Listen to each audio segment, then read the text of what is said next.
Les nouvelles sont encore mauvaises pour les organisations d'aide aux victimes de violences conjugales. C'est pourquoi leurs associations nationales se sont réunies pour partager leur désarroi à Montréal.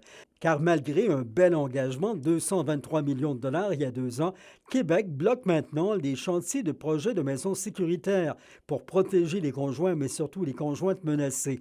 Et l'Abitibi-Témiscamingue doit aussi refouler des services en attente. On a eu de très mauvaises nouvelles le 1er mars, comme quoi nos 2 projets étaient stoppés.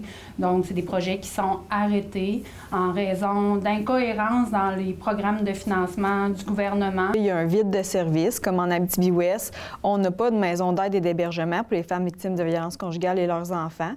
Puis, on n'a pas en région de maison d'aide et d'hébergement de deuxième étape où les femmes qui ont des enjeux de sécurité élevés lorsqu'elles quittent la maison d'hébergement.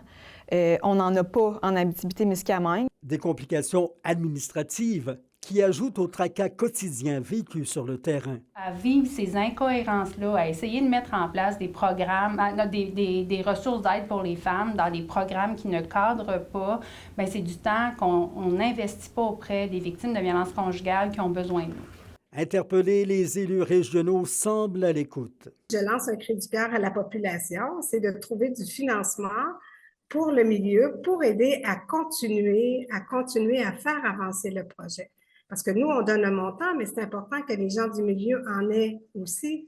Alors, c'est d'aller chercher un financement majeur. La problématique de ce type d'habitation-là, il est partout au Québec.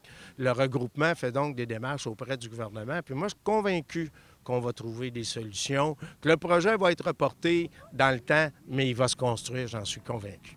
On lui demande « respectez votre entente. Vous nous avez fait des promesses, respectez-la. » Nous, on est prêts à aller faire ces projets-là, mais on a besoin d'argent, on a besoin du financement qui a été promis, mais considérer aussi les besoins qu'on a.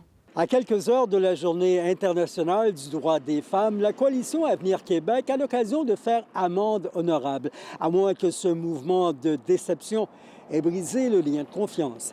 Yvon Moreau, RNC Nouvelles, Rouyn-Noranda.